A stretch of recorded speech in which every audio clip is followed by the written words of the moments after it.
ஒரு நகரத்தில் ஒரு சட்டம் இருந்தது. அதன்படி யார் வேண்டுமென்றாலும் அந்த நகரத்திற்கு மன்னனாக வர முடியும்.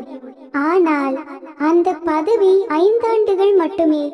5 ஆண்டு முடிந்த அடுத்த நாளே அந்த மன்னனை ஆற்றின் கரைக்கு மறுபுறம் உள்ள காட்டில் விட்டுவிடுவார்கள். அந்த காட்டில் மனிதர்கள் கிடையாது, வெறும் கொடிய விலங்குகள் மட்டுமே. மன்னன் காட்டிற்குள் நுழைந்தால் போதும், வனவிலங்குகள் கொன்று தீர்த்துவிடும். இந்த சட்டத்தை யாராலும் மாற்ற இயலாது. இந்த நிபந்தனைகளுக்கு ஒப்புக்கொண்டவன் மட்டுமே அரியணையில் அமர பொருத்தமானவன். ஆக மன்னனாக முடிசூட்டி கொண்டவனின் தலையெழுத்து 5 ஆண்டுகளுக்கு பின் கட்டாய மரணம்.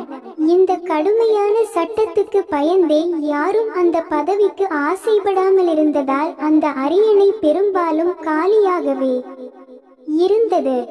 இருப்பினும் ஒரு சிலர் எப்படி இருந்தாலும் சாகத்தானே போகிறோம், மன்னனாகவே மடியலாமே என்று பதவி ஏற்பதுண்டு. அதிலும் பாதி மன்னர்கள் இடையிலேயே மாரடைப்பால் மரணமடைவதும் உண்டு. இப்படி ஒரு மன்னனுக்கு 5 ஆண்டு ஆட்சி காலம் முடிந்தது. அன்று ஆற்றின் கரையை கடந்து காட்டிற்கு செல்ல வேண்டும். அவனை வழியனுப்ப நாடி திரண்டிருந்தது. மன்னன் வந்தான். அவனுடைய சிறப்பான ஆடைகளையும் நகைகளையும் அணிந்து முடிசூடி தங்க வாளேந்தி வைரங்கள் மின்ன மக்கள் முன் நின்றான். மக்கள் வாயை பிளந்தனர். இன்னும் அரை மணி நேரத்தில் சாக போகிறான், அதற்கு இவ்வளவு அலங்காரமா? தான் செல்லவிருந்த படகை பார்த்துவிட்டு சினத்துடன் கூறினான், மன்னன் செல்லும் படகா இது? பெரிய படகை கொண்டு வாருங்கள். நான் நின்று கொண்டா செல்வது? சிம்மாசனத்தை கொண்டு வாருங்கள். கட்டளைகள் பறந்தன, காரியங்கள் நடந்தன. சற்று நேரத்தில் அலங்கரிக்கப்பட்ட அழகான படகு ஆற்று நீரை கிழித்து கொண்டு மறுகரை நோக்கி பயணித்தது. மக்கள் திகைத்து நிற்க மன்னன் கையசைக்க பயணம் தொடர்ந்தது. மிகவும் அதிர்ச்சியடைந்தவன் படகோட்டியே. காரணம், இதுவரை அவன் மறுகரைக்கு அழைத்து சென்ற எந்த மன்னனும் மகிழ்ச்சியாக சென்றதில்லை. அழுது புலம்பி புரண்டு வெம்பி செல்வார்கள். இவனோ மகிழ்ச்சி களிப்பில் பொங்கி வழிகிறான. படகோட்டி பொறுத்து கொள்ள முடியாமல் கேட்டான், மன்னா, எங்கே செல்கிறீர்கள் தெரியுமா? தெரியும், மறுகரைக்கு செல்கிறேன். அங்கே சென்றவர்கள் திரும்ப இந்த நகரத்திற்கு வந்ததில்லை தெரியுமா?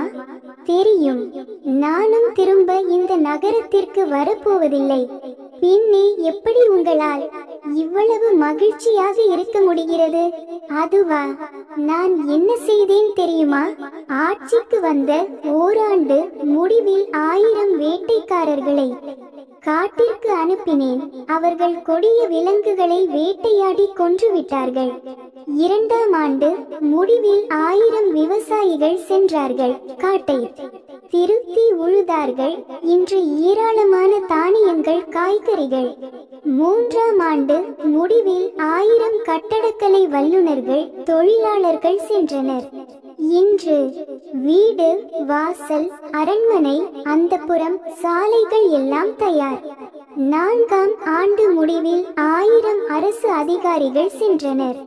நிர்வாகம் சீரடைந்தது. இந்த 1000 பேரும் தங்கள் மனைவி, குழந்தைகளுடன் சென்று அங்கே வாழ்கின்றனர். இப்போது நான் காட்டிற்கு போகவில்லை, என்னுடைய நாட்டிற்கு போகின்றேன். வாழ போகின்றேன். அதுவும் மன்னனாக ஆளப்போகிறேன். உனக்கு ஒருவேளை அரண்மனை படகோட்டி வேலை வேண்டுமென்றால் இந்த படகோடு இப்படியே வேலைக்கு சேர்ந்து விடு என்றான் மன்னன். ஒரே ஒரு கேள்வியை மட்டும் எடுத்துக்கொள்ளலாம். மன்னனின் வெற்றிக்கு காரணங்கள் யாவை?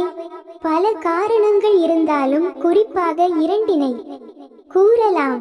1, 5 ஆண்டுகளுக்கு பின் உயிர் வாழ வேண்டும், அதுவும் மன்னனாகவே வாழ வேண்டும் என்று முடிவு எடுத்தது. 2. அந்த முடிவினை அடைவதற்காக திட்டமிட்டு உழைத்தது. அந்த மன்னனுடைய வெற்றிக்கு மட்டுமல்ல, நாம் அனைவருமே வெற்றி பெற வேண்டும் என்றால் நமக்கு தேவை ஒரு இலக்கை நிர்ணயித்தலும் அதற்காக திட்டமிடுதலும். திட்டமிட்ட பின் வெற்றி பெறும் வரை கடுமையாகவும் புத்திசாலித்தனமாக உழைப்பதுமே.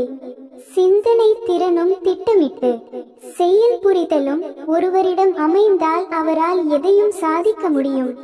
நாம் நினைத்தால், முயற்சி செய்து உழைத்தால் சாதிக்க முடியும்.